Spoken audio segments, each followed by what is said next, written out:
지난주에 우리는 아브라함이 여호와 이레의 믿음으로 하나님께 응답을 받았다는 사실에 대해서 함께 생각을 했습니다. 여호와 이레, 하나님께서 준비하신다 하는 것이었는데 아직 하나님께서 준비하셨는지 가서 본 적이 없습니다. 하나님께서 모든 일들을 선하고 아름답게 하실 것이라는 사실을 그는 직접 눈으로 본 적은 없습니다. 그럼에도 불구하고 그런 모든 일에 대하여 흔들리지 않는 확신이 그의 마음속에 있었습니다. 그것이 바로 믿음이지요. 보이지 않는 것, 아직 보지 못한 것입니다. 이것은 장차 이루어질 일이었기 때문에 현재 눈앞에는 보일 수 없는 거죠. 장차 일어날 일인데 어떻게 그것이 틀림없다는 사실을 알 수 있을까요? 그것은 믿음 때문이죠. 믿음이라고 하는 것은 그렇게 하나님의 백성들의 삶의 대원칙이 되어 있는 것입니다. 아브라함은 평생의 삶을 이렇게 믿음으로 살면서 보이지 않는 것, 보지 못한 것, 이것을 믿고 또 하나님께서 약속하신 것을 확실하게 마음속에 믿음으로 그는 하나님의 약속의 성취를 소망하고 바라면서 살았던 거죠. 히브리서 11장 1절에서 믿음에 대하여 이렇게 정의를 내립니다. 믿음은 바라는 것들의 실상이요 보이지 않는 것들의 증거니. 바라는 것들의 실상이라고 하는 것은 본래 그 모습, 엄연히 존재하고 있는 바로 그것을 의미하는 거예요. 보이지 않고 소망 가운데 있는 것이지만 엄연히 존재하는 것, 그게 바로 실상입니다. 엄연히 존재하고 있는 거예요. 흔들릴 수 없이 분명한 것, 그러나 보이진 않습니다. 그러나 소망 가운데만 아직은 존재하고 있어요. 그렇지만 분명한 것, 그게 바로 믿음입니다. 믿음은 바라는 것들의 실상이요 보이지 않는 것들의 증거니. 히브리서 기자는 바로 이 믿음의 특성들을 우리 믿음의 조상들의 믿음의 삶에 적용해서 우리에게 지금 증명하고 있는 겁니다. 믿음의 조상들의 삶은 바로 바라는 것들의 실상으로서 보이지 않는 것의 증거로서 믿음을 간직하고 살았었다는 거죠. 그렇게 살아가는 과정에 얼마나 많은 난관과 어려움들이 있었는지, 그리고 그가 확신하고 소망하는 것에 반대되는 일들이 얼마나 많이 일어났는지, 그럼에도 불구하고 그들의 믿음은 흔들리지 않았고 그들의 믿음은 쇠하지 않았습니다. 그래서 그들은 하나님을 떠난 적이 없으며 하나님의 약속을 끝까지 붙들고 하나님만 바라보면서 살아나갔습니다. 그리고 하나님께서 말씀하시고 명령하신 것들을 끝까지 순종하는 삶을 살았습니다. 믿음이 아니었으면 그런 삶을 살 수 없었을 것입니다. 그러나 우리의 믿음의 조상들은 믿음으로 그 모든 삶을 살아갔던 것이죠. 우리의 믿음은 보이지 않는 어떤 것으로부터 출발합니다. 하나님, 우리 믿음은 하나님으로부터 출발합니다. 그러나 하나님을 본 사람이 있습니까? 어떤 사람들은 하나님을 보여달라, 그러면 내가 믿겠노라. 이렇게 말하는 사람들이 있어요. 우리는 하나님을 보여줄 수 없습니다. 사람들은 뭔가 눈에 보여야만 믿을 수 있다고 생각하는 경향이 있지요. 그래서 이방의 모든 종교들은 눈에 보이는 형상을 하나님으로 섬기고 있는 겁니다. 우리는 그것을 모두 우상이라고 이야기합니다. 이때 이 우라고 하는 이 글자는 요거는 인형과 같이 형체를 가지고 있는 것들을 의미하는 거예요. 이게 바로 우래요. 우라고 하는 한자어예요. 상이라고 하는 것은 동상 같은 것처럼 이렇게 모양을 만들어 놓은 것을 상이라고 말하죠. 그래서 우상이라고 하는 것은 글자 그대로 사람의 형상이든지 어떤 것의 모양을 만들어 놓은 것을 의미하는 거예요. 이게 우상이란 말의 의미입니다. 사람들은 눈에 보이지 않으면 믿지 못합니다. 그래서 눈에 보이는 어떤 것을 만들어야만 되는 거죠. 사람들은 눈에 보이는 그것에다가 금칠을 하고 뭐 빨갛고 파랗고 노랗고 온갖 종류의 색칠을 하고 그리고 거기 앞에 무릎 꿇고 경배한다는 거죠. 그리고 그 재료를 돌로 했다, 나무로 했다, 흙으로 했다, 뭐 쇠로 했다, 은이나 금이나 점점 자기들이 생각하기에 더 좋은 것들로 만들어 보는 거죠. 또 거기에다가 크기도 다양합니다. 작은 것으로부터 출발해서 점점 크게 만들어가요. 야곱이 외삼촌 라반의 집을 떠날 때 부인 라헬이 자기 아버지 방에서 드라빔을 가지고 몰래 훔쳐나오는데 이 드라빔을 아버지가 찾으러 쫓아와서 막 천막을 뒤질 때 그걸 깔고 앉아있어요. 낙타 안장 위에 그 낙타 안장 속에 숨기고 깔고 앉아가지고 아버지 제가 지금 경수가 나서 일어날 수 없겠습니다. 그 위에 앉아있단 말이에요. 근데 그게 뭐냐 그러면은 우상입니다. 우상. 깔고 앉아서 표가 안 날 정도니까 우상은 그렇게 크지 않은 거예요. 뭐 팔목 정도 되는 뭐 이런 정도 크기밖에 안 되는 거죠. 이런 것들은 그냥 가정에다가 이렇게 두는 거예요. 오늘날 일본에 가면 가정마다 그런 것들을 만들어 놨어요. 거기다가 소위 말하면은 절간을 방에다 만들어 놓습니다. 예, 일본 사람들은 그게 특기야. 이래가지고 방 한 곳에다가 구조물을 만들어 놓고 그 다음에 문을 딱 닫아 놓습니다. 문 열면 그 안에 절간이야. 소위 말하면 절에 가면은 왜 뭐 대웅전이 있고 막 그러잖아요.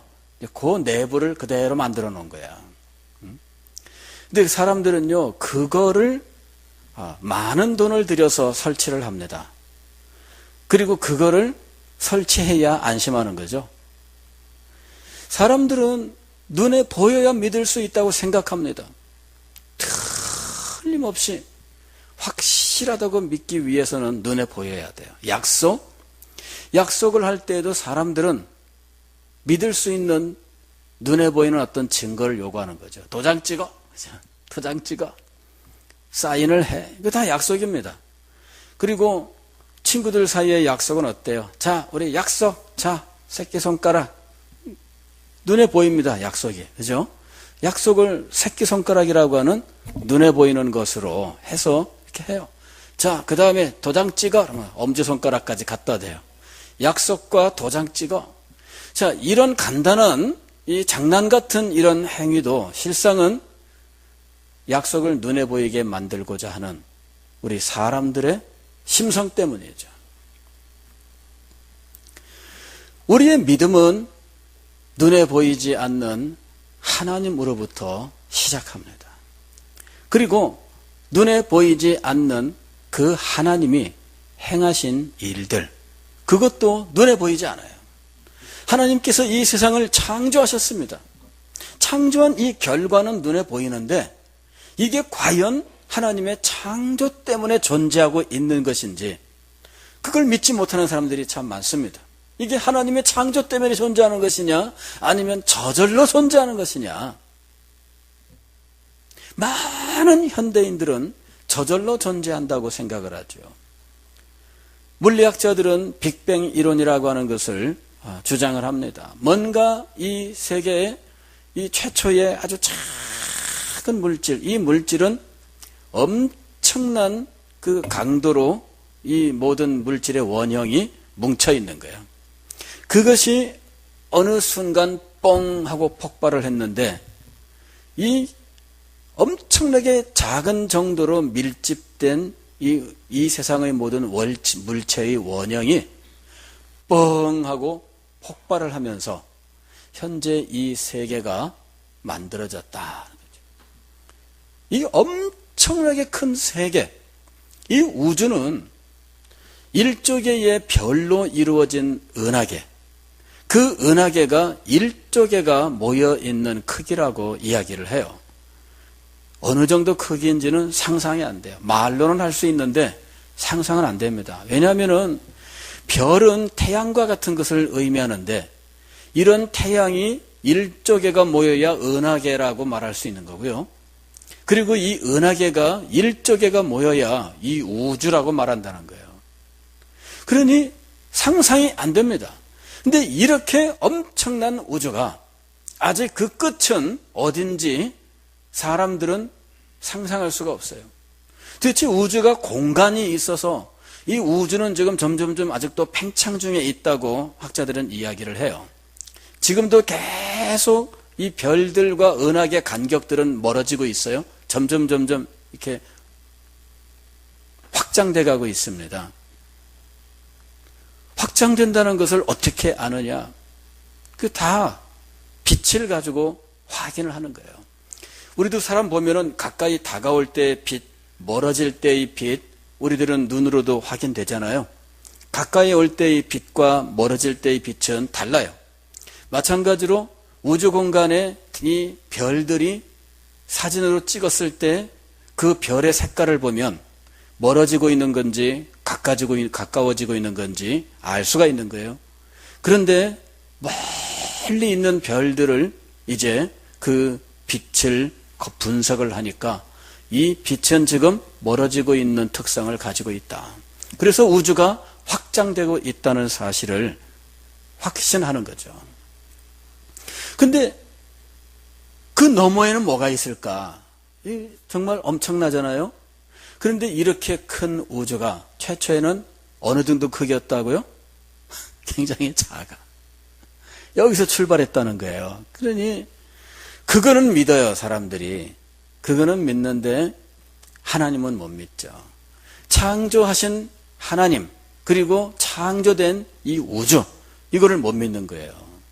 우리는 그것을 믿습니다.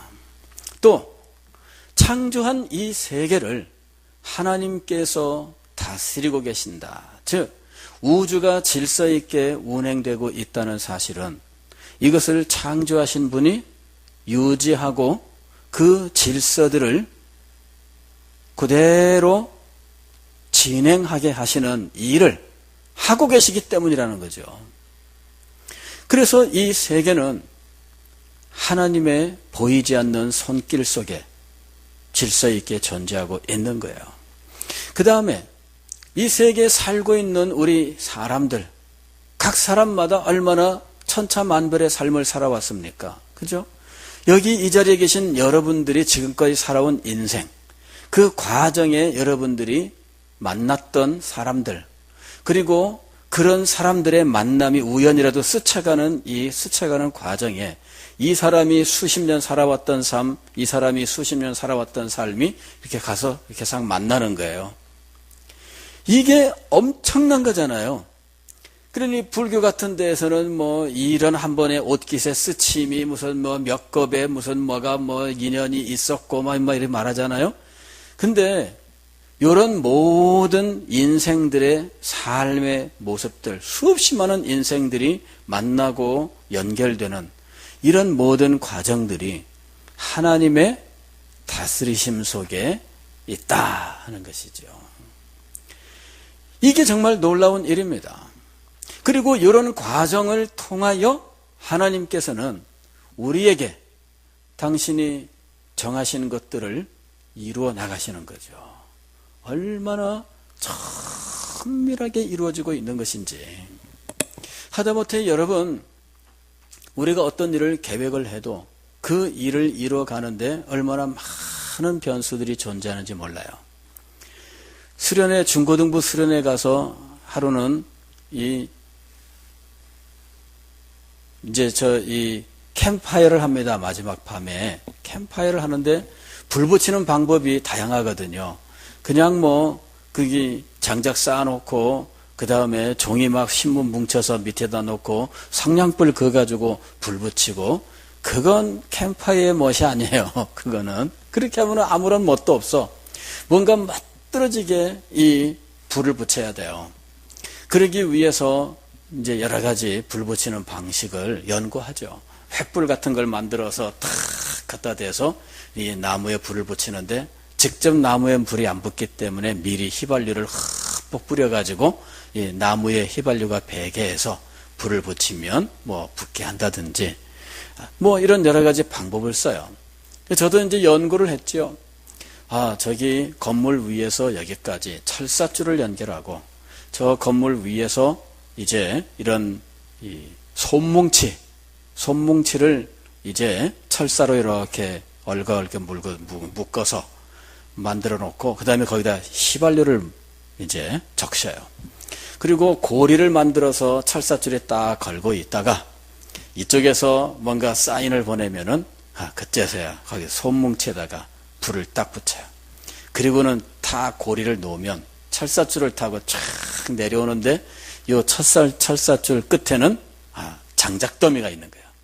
거기에 이 솜뭉치가 탁 닿는 순간에, 이 솜뭉치는 지금 불덩어리입니다. 닿는 순간에 캄캄한 그 밤에 저 끝에서부터 불길이 확 떨어져 오더니 모닥불에 불이 탁 붙어요. 멋있죠?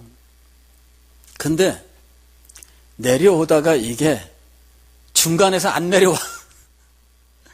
그러면은 난리가 나는 겁니다. 가서 장대로 막 내려쳐야 되고, 이거 완전히 그 행사는 망치는 거예요.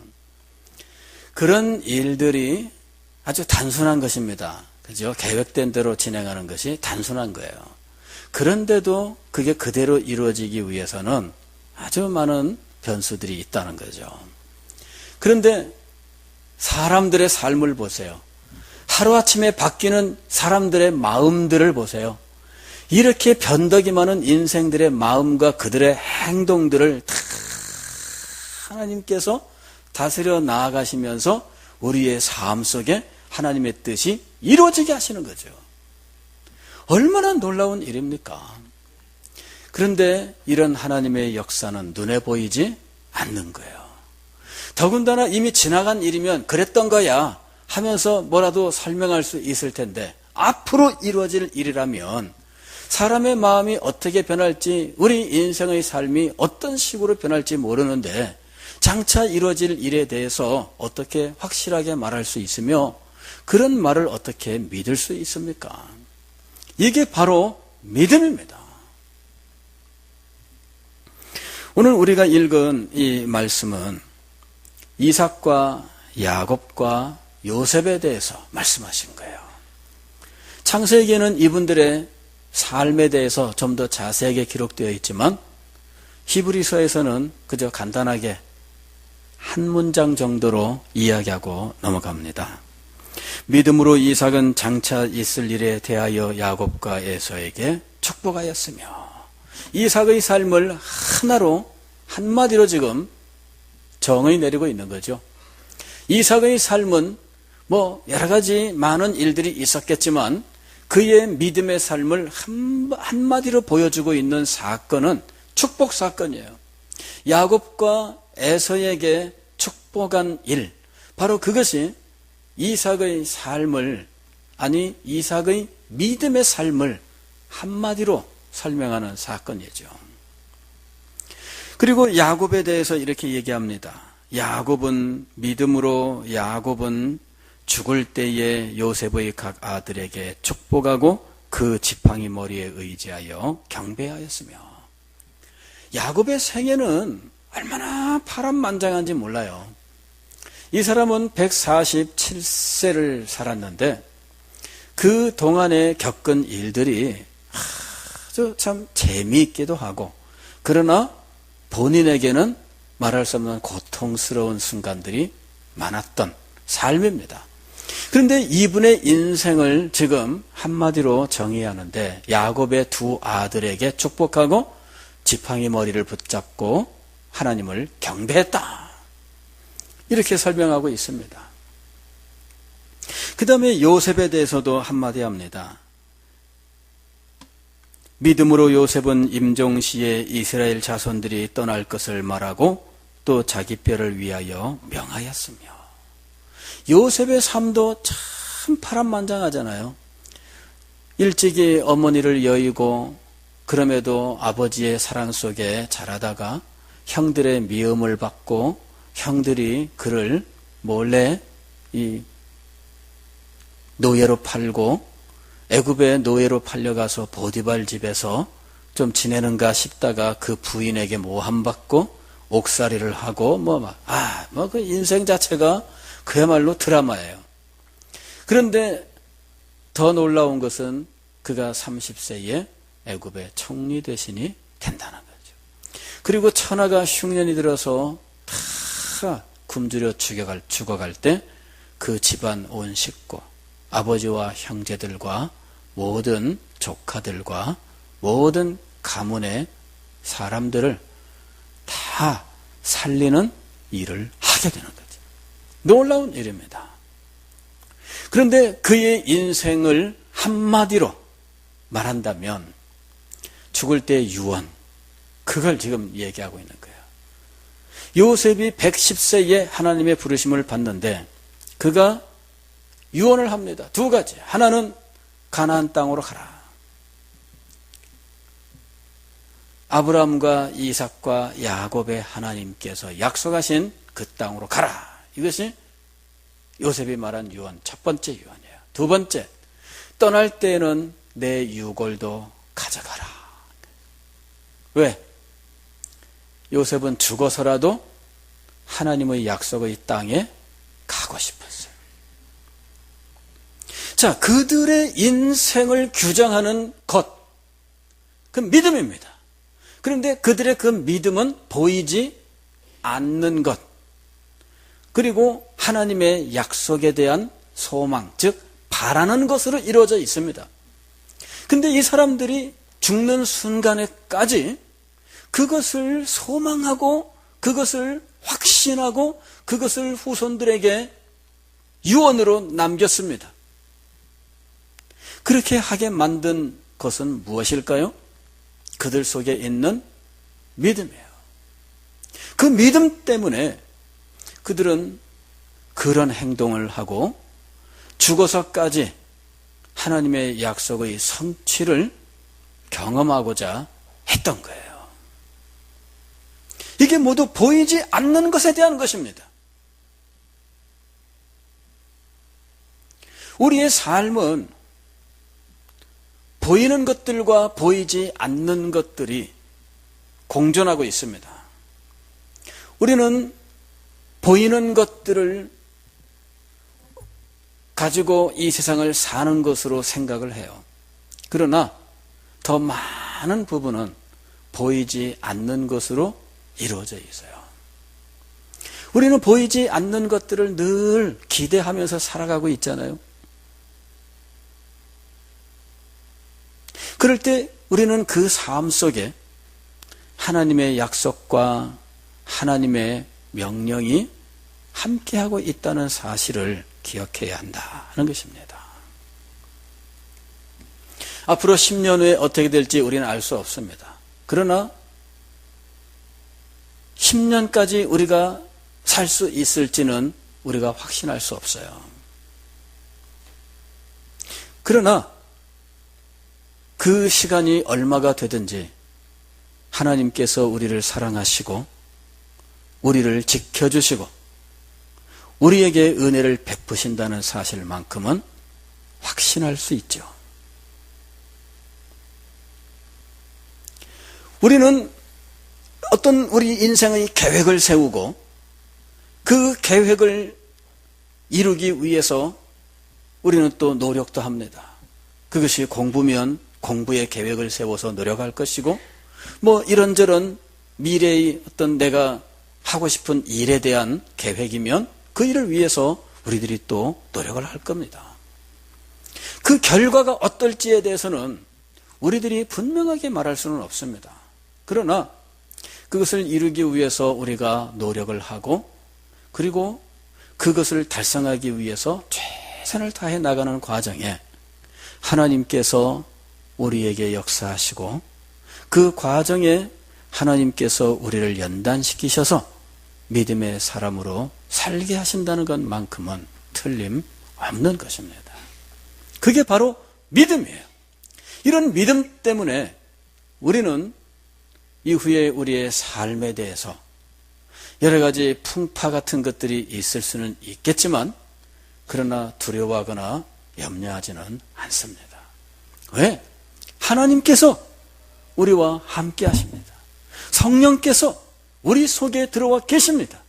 하나님께서 우리를 부르셨으니 주님 작정하신 뜻대로 우리의 삶에 역사하실 것입니다.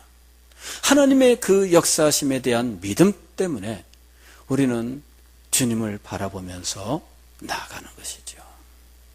더군다나 우리는 막연한 어떤 기대와 어떤 행운을 의지하고 있는 것이 아닙니다. 하나님의 말씀을 통해서 하나님께서 자기 백성을 어떻게 인도하셨으며 그 백성들에게 어떻게 역사하셨는지에 대하여 우리는 모든 사실들을 이미 알고 있는 것입니다. 하나님께서 어떻게 일하시는지에 대해서 말씀을 통해서 우리는 알고 있습니다. 우리들도 그런 경험을 하잖아요. 아이들도 어떤 일이 일어나면 우리 엄마는 어떻게 할 거야? 당연히 예상하죠. 그런 예상은 무엇을 근거로 하는 걸까요? 이제까지 엄마가 자기한테 했던 일들, 자기 엄마가 어떻게 하는지 다 보고 알잖아요. 그러니까 어떤 일이 일어나면 엄마는 생각하는 거예요. 아버지는 생각합니다. 그렇게 예상할 수 있는 이유는 그가 아버지는 어떻게 한다, 엄마는 어떻게 한다, 이거를 그동안의 삶을 통해서 자기가 알고 있기 때문이에요. 우리는 성경을 통해서 하나님께서 어떻게 하신다, 그거를 배운 사람들입니다. 분명히 알 수 있습니다. 분명히 예상할 수 있습니다. 왜? 하나님께서 하신 모든 일들을 우리는 성경을 통해서 알고 있거든요.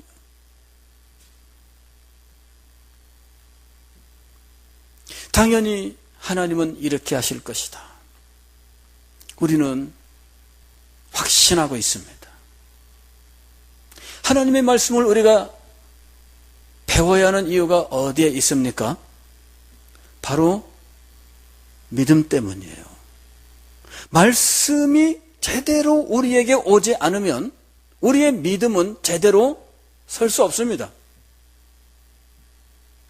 어떤 사람이 부모님을 떠나서 부모님과 어린 시절에 헤어져서 살았다고 합시다. 50년 후에 만났어요. 부모는 분명하지만 부모님이 부모로서 어떤 모성애, 부성애를 가지고 자기를 사랑한다는 것은 알 수 있겠지만 내가 하는 일들에 대하여 이분은 어떤 생각을 하며 어떤 판단을 하며 어떻게 하실지에 대해서는 제대로 알지 못하죠. 왜? 경험을 통해서 부모님이 어떻다는 걸 알 수 있는 기회가 없었기 때문이에요. 우리가 믿음이 제대로 들어가서 믿음으로 살기 위해서는 믿음의 출발이요, 믿음의 전부가 되시는 하나님을 알아야 됩니다. 그러면 이 하나님을 우리가 알 수 있는 길이 어디에 있느냐 하는 거죠. 하나님을 알게 하는 가장 기본적이며, 그리고 가장 확실하며, 그리고 가장 많은 것은 성경입니다. 성경. 왜 우리가 말씀을 배우는가? 구원에 필요한 말씀 이외에도 우리는 많은 말씀들을 배웁니다. 왜 배워야 할까요?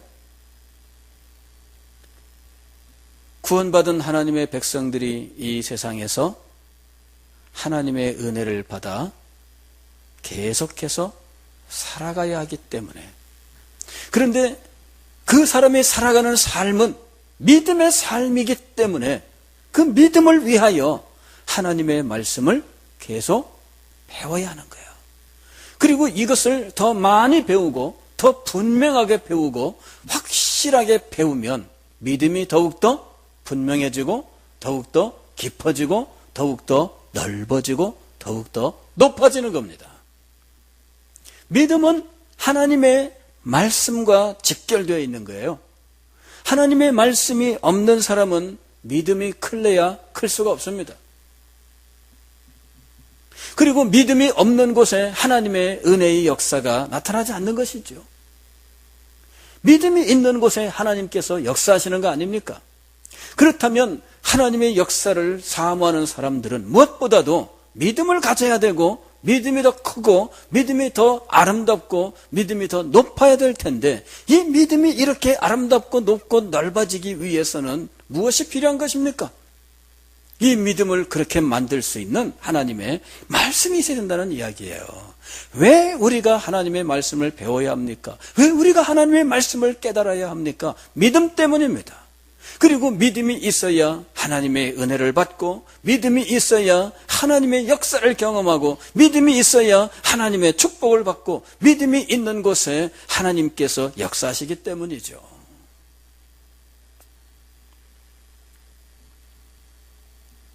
우리가 하나님의 말씀에 집중하는 것이 바로 그런 이유 때문이에요.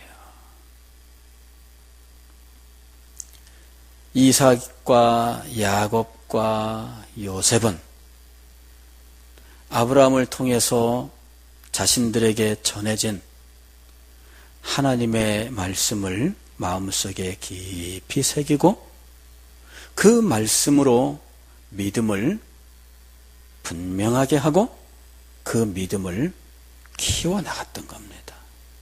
그리고 그 믿음이 그들의 인생을 결정한 거예요. 그리고 그 인생을 마치는 그 순간에도 그들은 믿음을 발휘하여 자기들이 배우고 붙들고 살아왔었던 그 말씀을 의지하여 축복 기도와 경배와 유언과 모든 것들을 남겼던 거죠. 흔들리지 않는 믿음, 보이지 않는 것들을 분명하게 보는 믿음, 아직 성취가 되지 않은 것이지만 그러나 소망하며 끝까지 갈 수 있었던 믿음, 그 믿음이 그분들에게 역사할 수 있었던 이유는 하나님의 말씀 때문이었던 겁니다. 기도하겠습니다.